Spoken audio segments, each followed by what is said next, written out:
my name is Jen Jager and I'm a student in Auburn's apparel design program. Today I'm going to be teaching y'all how to make a protective face mask.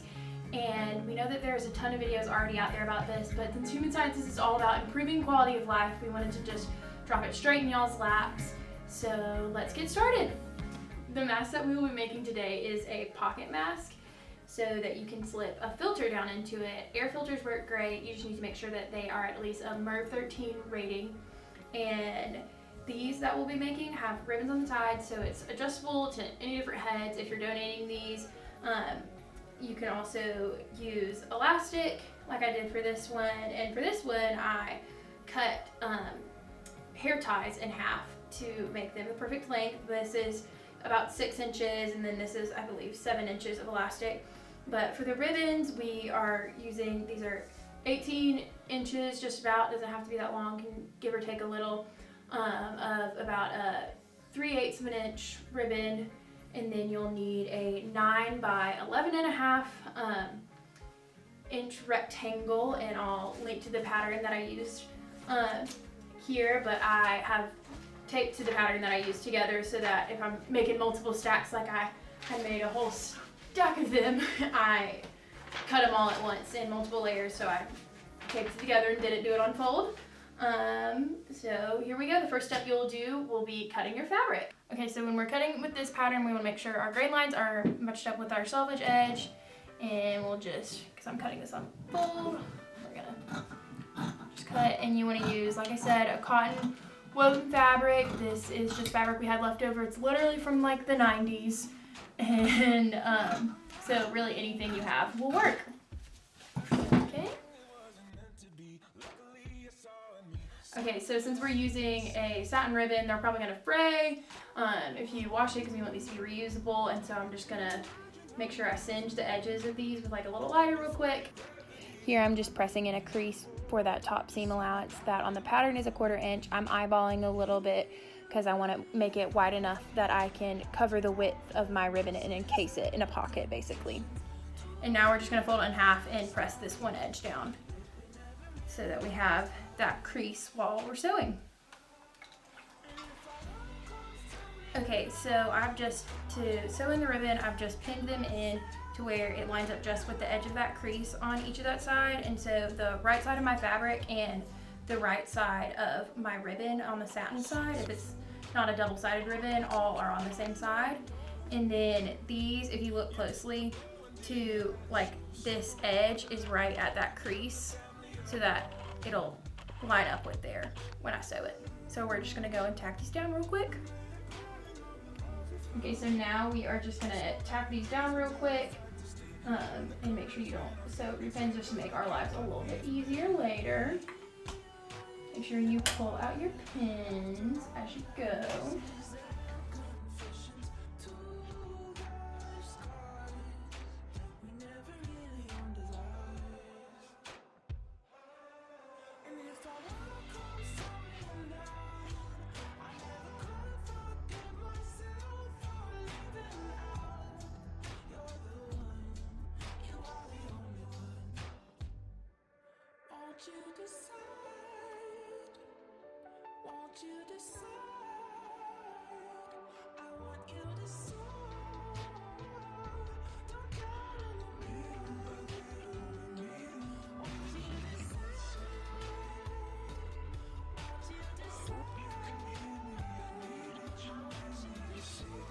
The next thing you're gonna do is just sew those seam allowances closed right here and pocket that little ribbon, and then you'll do it on the other side without the ribbon.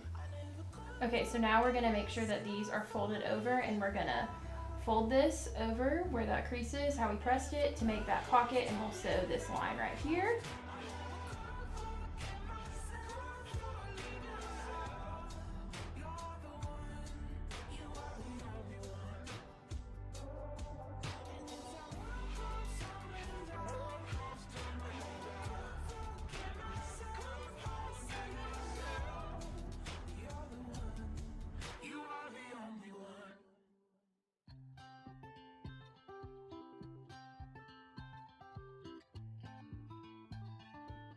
Here I'm just flipping it all right side out and pulling out those corners and then pressing down every edge so it's nice and crisp.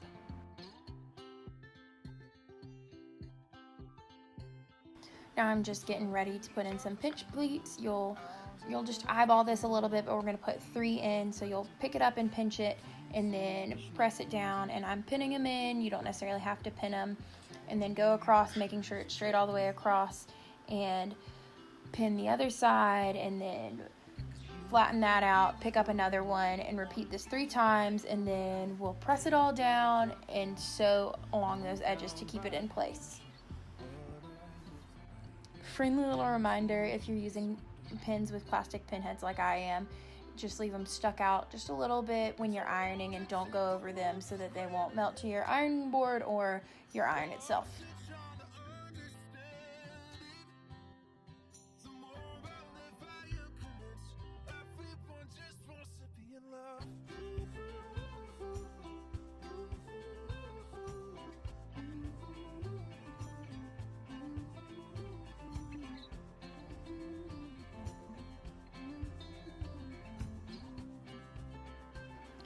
All that's left to do is just top stitching close to each of those edges to secure down those pinch pleats.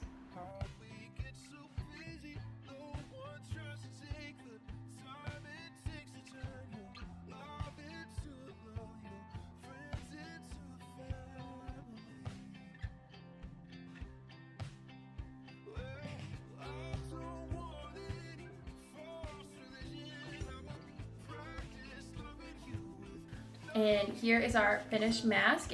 With those pleats, it stretches out, and then you have the pocket to slip your filter in, and these are great just to keep for yourself to know how to make, or I'll share some places where you can donate them and make them for nurses, hospitals, and other places that need them.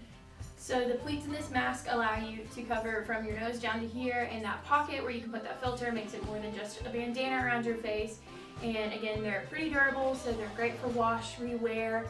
If you have nurse friends you want to donate them to, or my sister's a pharmacist, so she'll bring a few to her pharmacy, and they're great to give to your grandparents, anyone.